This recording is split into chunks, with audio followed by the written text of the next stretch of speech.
네, 현명님 어서 오십시오. 출석 1등 하셨고요. 우리 나라의 경제님 자주 뵙겠습니다. 윤영님, 상규님, 산세님 어서 오십시오. 요즘은 다들 힘든 전투에서 전우를 만나는 느낌입니다. 아, 정말. 자, 덴터피아님도 어서 오시고요.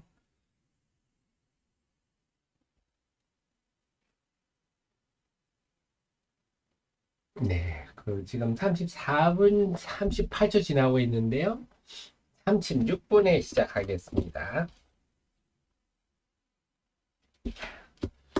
요즘 그래서 이 정말 역대급 제가 30여 년 주식시장 겪으면서 제일 처절한 하락장인 것 같습니다. 역대급 하락장을 정말 함께하는 우리 전우들을 보는 느낌입니다. 오늘은요, 이제 비가 오고 이제 바람이 좀 불면서 이제 북풍이 몰아치는, 그래서 날씨가 조금 쌀쌀해졌는데 정말 쌀쌀해졌습니다. 아직은 뭐 10월 하순이니까 가을이다 하지만 약간씩 겨울의 느낌도 드는데 가을에 요 정도 쌀쌀하면 또 가을에 마실 것 같습니다. 제일 중요한 거는 여러분, 제일 중요한 건 늘 말씀드리지만 면역력입니다. 여러분이 스트레스를 받으시면 저도 지금 요즘 열이 받아서인지 자고 일어나고 왼쪽 눈이 빨갛게 충혈됐네요. 오늘 안과를 한번 가볼 생각인데 이 스트레스는 몸에 어떤 형태로 나타날지 모릅니다. 그래서 지금 엄청 스트레스를 받으시겠지만 일체유심조 아닙니까? 마음을 좀 스스로 다스리려고 노력을 하시는 게 참 필요할 것 같습니다. 자, 8시 36분 10초입니다. 재미경제TV 10월 27일 금요일 방송 시작하겠습니다. 주말을 앞둔 날인데요. 여러분께 도움되고자 애쓰는 방송, 여러분 대신에 머리와 발로 뛰면서 시장을 분석하는 방송입니다.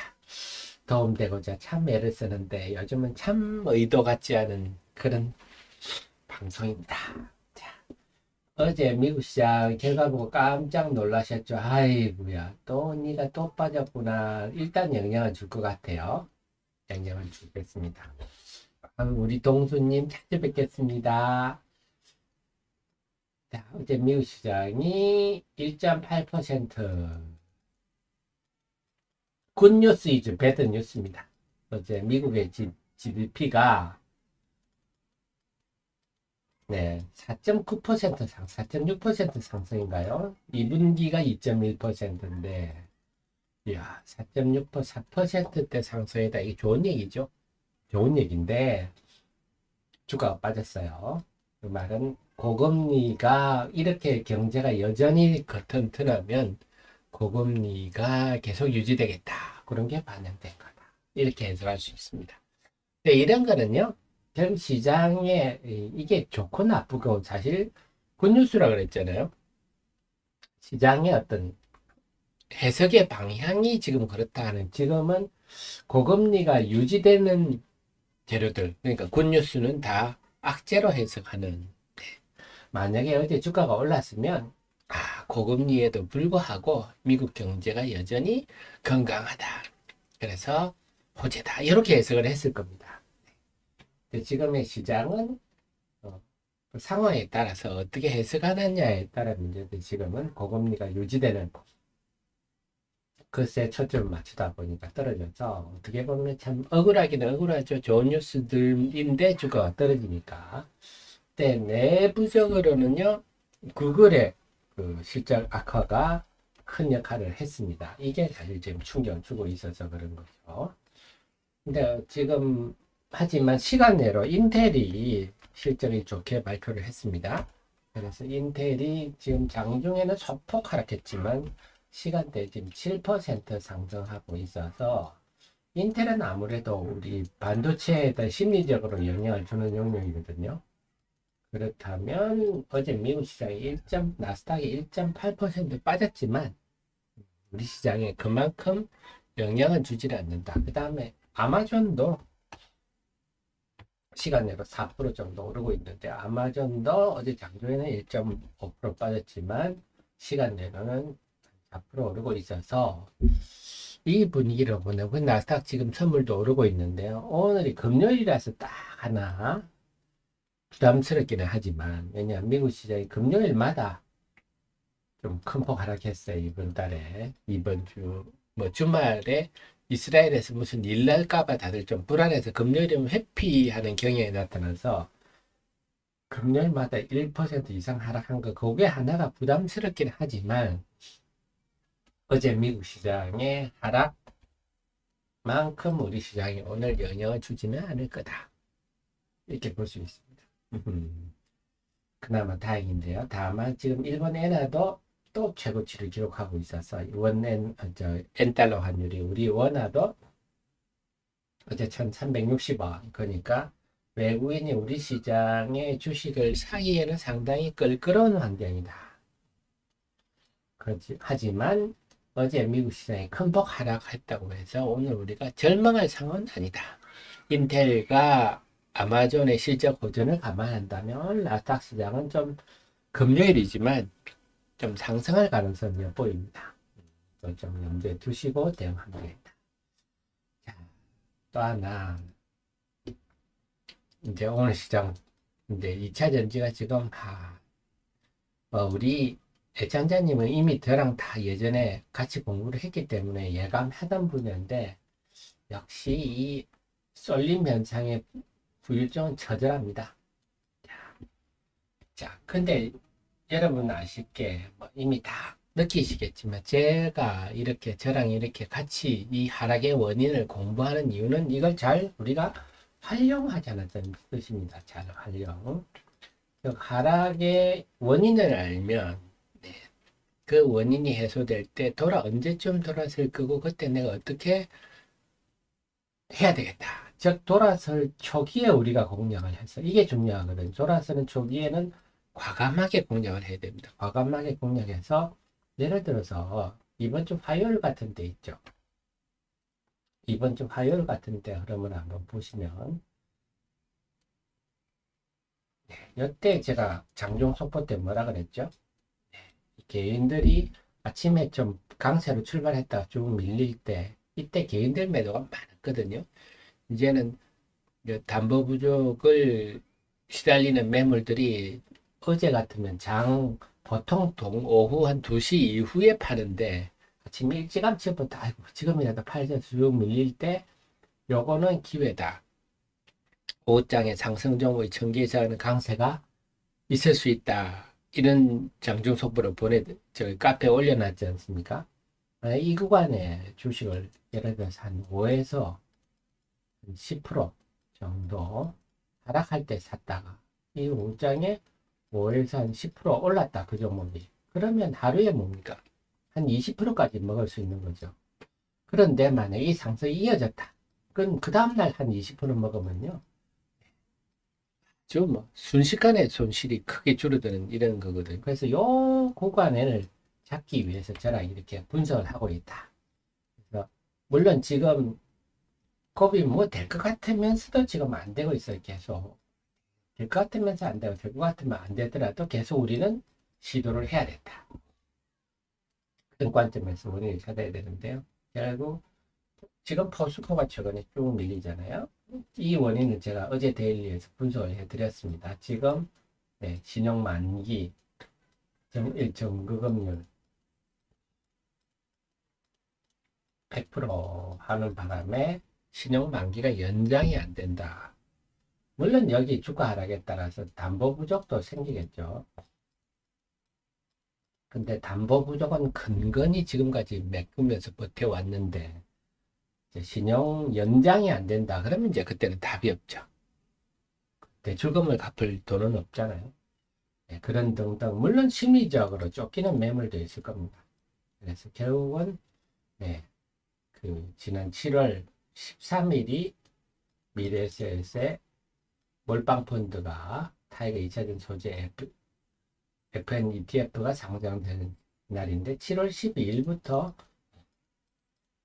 포스코가 급등을 시작했어요. 그러니까 포스코의 급등은 네, 미래에셋의 몰빵 펀드, 그다음에 뭐 인기 유명 유튜브의 집중적인 추천 등등이 목표가 500 몇십만 원입니다. 막 이런 얘기 때문에 쭉 개인들이 사실은 포스코 이런 주식을 추천하면요. 쉽게 따라붙습니다. 그렇잖아요. 아, 포스코는 우량주야. 네, 우량주를 보유하면 물리더라도 회복이 될 거야. 뭐 이런 생각하기 쉽잖아요. 네, 물리면 우량주나 안 우량주나 다 고통스러운데 말이죠. 어쨌거나 개인이 쉽게 따라갑니다. 그래서 포스코를 집중적으로 매수를 하는 것들이 이제 다 원위치 하는데, 그래서 지금 7월에 이게 지금 신용 만기가 도래하는 거 아닙니까? 어제가 7월 26일, 어제가 10월 26일이었잖아요. 이렇게 우리나라 역사적, 이게 7월 26일이 우리나라 역사적 날입니다. 이날 포스코 뭐 등등 뭐 유튜버 추천하는 몇 종목이 양시장 전체 거래 대금의 43%를 차지한 그날 어마어마한 변동성을 보인 날 아닙니까? 네, 그래서 이것들이 딱 7월 26일, 어제 10월 26일 있잖아요. 신용 만기죠. 딱 석 달. 크다 보니까 지금 이렇게 되고 있다. 지금 수급적 요인이다. 7월에 개인들이 포스코를 4조 5천 원이나 샀어요. 그 다음에 LG화학, LG에너지. 8월에도 포스코를 한 8천억 샀어요. 7월보다는 많이 줄었네. 8월 넘어가면 만기 부담이 좀 덜하다. 그래도 LG화학, 금양, 포스코, 포스코 퓨처, SK이노베이션, 에코프로 PM 이런 것들은 다 뭐 유튜브가 추천하는 8종목 중에 들어가 있는 종목들 아닙니까? 어쨌든 7월이 절정이었고 8월은 좀 줄어들고 있다. 하지만 많기는 많다. 그런데 지금 글쎄 7, 8월 계획 순매수로 보면 포스코 1등, LG화학 2등, 포스코 인터넷. 그때 포스코 짠만 붙으면 다 달라붙죠. 포스코 DX, 뭐 포스코 스틸리온 뭐 등등 해서 포스코만 붙으면 포스코 열풍이었죠. LNF, 삼성, SDI. 그 다음에 또 그 추천하는 LG에너지 솔루션, 음양, 에코프로퓨어 이런 것들인데 포스코 홀딩스, 에코프로, BM, 에코프로 등등 이런 걸 키움증권에서 일단 증거금 100% 신용 연장 안 됩니다. 이래버렸죠. 이래서 또 있고요. 그래서 이게 만기 매물 압박이 상당히 크다. 그 다음에 담보 부족입니다. 담보 부족은 자, 7월에 26일이 그 난리통 치는 그날이 장중 고점이 대부분의 절정이었습니다. 삼성 SDI 요거는 그분이 추천 안 한 종목이죠. 그러니까 이 삼성 SDI는 조금 흐름이 달랐습니다. 별로 움직임이 없었어요. 전부 하락률이 이렇기 때문에 36%에서 66%이기 때문에 이미 뭐 장중 고점이 아니라 또 줄었고 거래가 많이 된 가격대를 보더라도 다 지금 담보 부족 구간에 들어가 있어요. 그리고 이 종목이 지금 금량하고요. 포스코홀딩스 빼고는 네. 아직은 그들은 7월에 저점, 금량은 7월 3일부터 치고 올라가고요. 포스코홀딩스는 사실 7월 12일부터 치고 올라왔는데 7월 6일 뭐 횡보를 하다가 이렇게 치고 올라왔죠. 그래서 포스코홀딩 금량은 아직은 그 저점 위에 있지만 나머지 종목은 다 그 저점보다 한참 밑으로 내려왔어요. 출발점 밑으로 내려왔다. 그렇게 본다면 포스코홀딩스나 금양도 출발점보다 한참 밑으로 내려갈 가능성도 배제할 수 없다. 다른 종목도 다 한참 밑으로 내려갔기 때문에. 그렇지만 저같은 담보 부족과 지금 담보 부족과 신용 만기 연장이 안 되는 그게 지금 어제가 거의 절정이었고 당연히 오늘도 영향을 미칠 겁니다. 지금 딱 석 달이기 때문에요. 이 7월에 이 난리통에 딱 석 달이 다가옵니다. 자, 그래서 지금은 개인 투자들이 지금만 팔고 싶어서 파는 사람은 어디 있겠습니까? 눈물을 머금고 지금 팔아봐야 남는 돈도 없지만 팔아야 하는 상황인데 어제 개인들의 순매매를 보면요. 딱 나오죠. 포스코가 순매도 1위, 에코프로, 포스코 DX, 포스코, 또 금양, 에코프로비엠, 포스코, 개인의 순매도 1위가 딱 그 종목들입니다. 다 7월에 열풍이 불었던 종목들.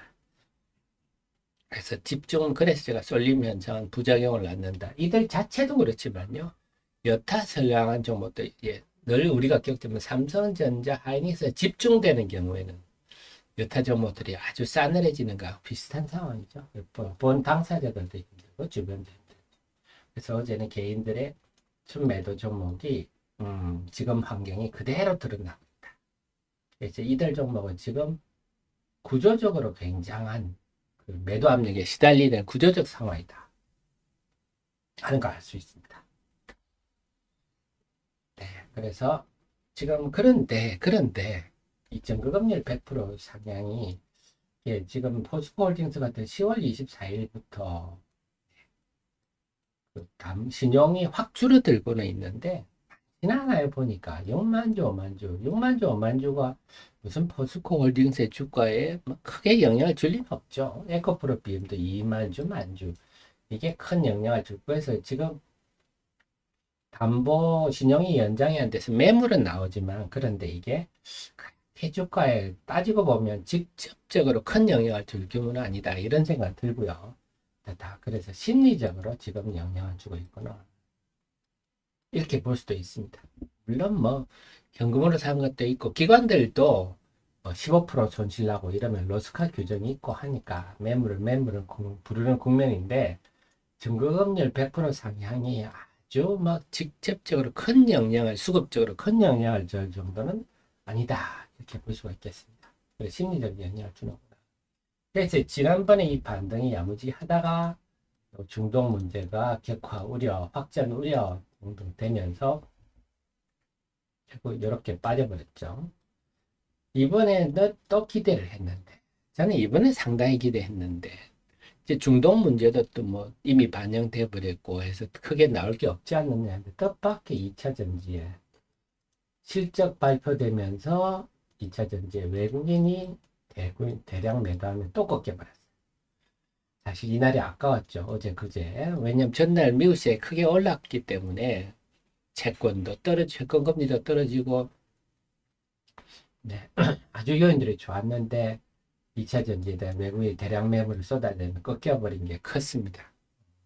그래서 어제도 하락하면서 이제 지금은 또다시 또 새로운 신용 담보 부족 국면이 생기는 특히 어제 2차 전지가 많이 빠졌잖아요. 이것이 2차 전지는 지금 좀 오늘도 영향을 많이 받을 거예요. 왜냐면 2차 전지 전반이 그 난리를 피웠던 종목들을 또 절정이었습니다. 그때가 7월 26일 날 완전히 절정을 하고 에코프로 BM 같은 경우는 이미 그 이전은 확 다 떨어졌죠. 다 떨어져 버렸는데 이게 절정으로 나오지만 이들 종목이 만 그런 게 아니라 다른 종목들도 그 7월 말에는 그래도 조금씩 다들 꿈틀했습니다. 종목들을 보면요.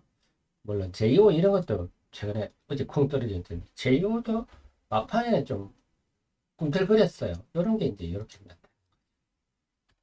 이녹스 이런 종목들 이런 것도 다들 여타 종목들도 그 7월 막판에 피날레 칠 때는 같이 조금씩 움직였어요.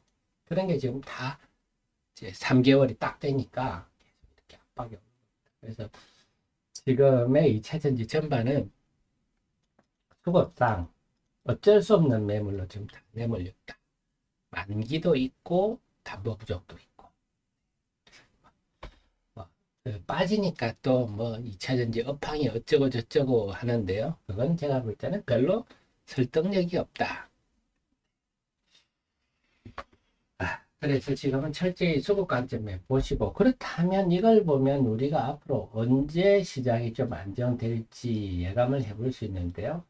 일단 포스코 그 중심이었던 포스코를 볼 때는 아직은 또 시간이 더 필요하겠구나 이런 생각이 듭니다. 아직. 그리고 제가 분석했듯이 8월에도 개인 투자자들은 포스코 등등으로 집중했기 때문에 8월에도 지금 개인 순매수 2위가 양시장 통틀어서 이거 포스코 3위가 LG화학 이런 것들이라서 이런 부담이 8월이든 그럼 이건 11월이 아닙니까? 여전히 영향을 주겠다. 그러나 절정은 지나고 있다. 이달로. 그리고 지금은 어제 오늘은 거의 석 달 전에 그 난리통이 나던 절정의 시기를 지금 겪고 있다. 이렇게 보시면 돼요. 그래서 오늘도 이들 매물이 개인들의 매물 때문에 오늘도 이런 환경이다. 개인들이 이들에 대해서 어쩔 수 없이 매물을 내놓을 수밖에 없는 그런 환경이다. 그리고 개인들의 동향이 나타나죠. 어제도 아침에 755까지 빠진 거, 이거는 이제 정리매매 성격이죠. 담보부족 매물, 신용 만기 연장 안 되는 매물, 반대 매물 이런 것들이 좀 나타난 거고, 2시 되니까 어김없이 밀렸습니다. 그러니까 2시부터 밀린 거는, 이거는 이제 당연히 담보부족 매물들, 미수매매 매물들, 이런 거죠. 내일 반대 반대 매매 안 되기 위해서 어쩔 수 없이 또 파는. 그래서 오늘도 이런 패턴을 보일 것 같아요. 어제랑 똑같은 환경이라서 오늘도 이제 2시 이후는 부담스러운 게 또 금요일이잖아요. 금요일이면 주말에 대한 부담감도 있잖아요. 주말에 또 중동에 또 무슨 일이 생길까 등등 마음도 싱숭생숭하고. 그래서 오늘도 힘겨운 흐름 불가피하겠다. 다만 어제 우리 윤영님 지금 말씀하셨듯이 나스닥 선물이 어제 나스닥이 좀 많이 빠졌지만 지금 나스닥 선물이 의미 있게 상승하고 있고 인텔, 아마존 등의 시간을 큰 폭 상승하고 있어서 그나마 좀 다행이지만 또 힘겨운 상황은 되겠다. 자, 여기서 제가 아까 말씀드렸듯이 중요한 거는 이런 공부를 하는 이유는 우리는 저점을 놓치지 않고 공략해서 초기에 하여튼 항상 보면 이런 저점들이 있거든요. 이런 저점을 공략해서 초기에 말씀드렸죠. 아침에 한 5% 빠진 종목을 샀다가 그 시장이 전약 후강돼서 오후에 한 10% 오르면 그냥 하루에 15% 먹는 거거든요. 심지어는 하루에 30% 먹을 수도 있어요. 이런 흐름이 분명히 지금 하락은 수급적인 측면이기 때문에 이 수급의 원인을 알면 우리가 저점을 잘 골라서 하루에도 30% 먹을 수 있고, 만약에 한 이틀 강해버리면 초기에 이틀 동안에 한 10%씩 회복할 수 있거든요. 이런 타이밍을 우리가 놓치지 말려고 지금 이렇게 하고 있습니다. 그래서 일단은 이번에 찔러본 거 있잖아요. 이번에 아주 강한 흐름이 기대했었는데 또 실패를 했지만 또 타이밍을 노려봐야 되겠죠. 중요한 거는 지금 하락이 워낙 비정상적인 하락이기 때문에 돌았으면 아주 요란한 상승이 올 겁니다. IMF 때 87년 12월 24일 우리 IMF 때 정말 폭락을 했는데요. 그때는 옛날에 97년이죠. 98년 한 10월 11일부터 주가가 올라가는데 정말 그때는 눈 감고 아무거나 사도 폭등을 했습니다. 그래서 제가 예를 들면 강방천 지금 회장님이 대신적으로 우선주를 500원에 샀는데 이익지 회장의 그 바이코리아 펀드 열풍이 불면서 정권주가 폭등을 해서 이걸 5만 원에 팔아가지고 이거 한 방에 5천만 원 종잣돈 남은 거 5천만 원이 50억 된 거죠. 이걸로 지금 강방천 회장님의 그 자산운용사도 되고 했는 건데요. 그런 것처럼 지금의 하락이 이 수급의 먹구름이 거치면 확 돌았을 건데 그때를 우리가 놓치지 말아야 되겠습니다. 그래서 지금은 참 너무 힘들고 어렵더라도 계속 저랑 공부하고 견뎌봐야 되겠습니다. 그 타이밍을 위해서. 그러니까 지금 우리는 하락의 원인 이제 다 알았습니다. 하락의 원인 다 알고. 아무튼 제가 이렇게 이제 스탁론 사장님도 만나고 하면서 제가 돌아다니면서 증권사 지점에도 전화해보고 이렇게 하면서 느꼈던 점은 증권사 지점은 생각보다는 조용하더라. 2차 전지가 많은 지점 빼고는 생각보다 조용하더라. 그다음 코스닥 시장에 돈을 좀 풀던 코스닥 시장의 소위 큰 손들이 라더견 사건 등등으로 해서 굉장히 큰 피해를 받더라. 라더견 사건, 검찰 지금 조사들이 전방위적으로 지금 되고 있어서 코스닥 시장이 참 수급이 많이 지금 약해졌구나. 거기다가 7월 달에 그 포스코로 우리 집 나간 며느리들이 많은데 코스닥에서 그들이 지금 거기서 묶여서 못 따라오고 있는. 그래서 참 코스닥에 지금은 수급이 정말 참 꼬일 대로 꼬였구나. 이런 생각 많이. 이걸 염두에 두시고 오늘 시장 보시면 양시장 상승 출발이네요. 네, 그렇습니다. 역시 이렇게 상승 출발을 조금 좀 거시기한데요. 뭐 상승 출발했다가 다시 밀리겠죠. 우리가 상승까지 할 분위기는 아닌 것 같은데 어쨌거나 지금 나스닥 선물 상승, 인텔, 아마존 상승 등이 긍정적으로 영향을 미칩니다만 오늘도 개인들의 상황은 이렇다. 오늘도 2시 이후에 또 반대 매매물 이걸 극복하려면요 오전장에 일찌감치 한 2% 이상 올라버리면 됩니다. 그러면 건강하게 해석할 수 있는데 어중간하게 한 0.5%, 0.8% 이렇게 오르면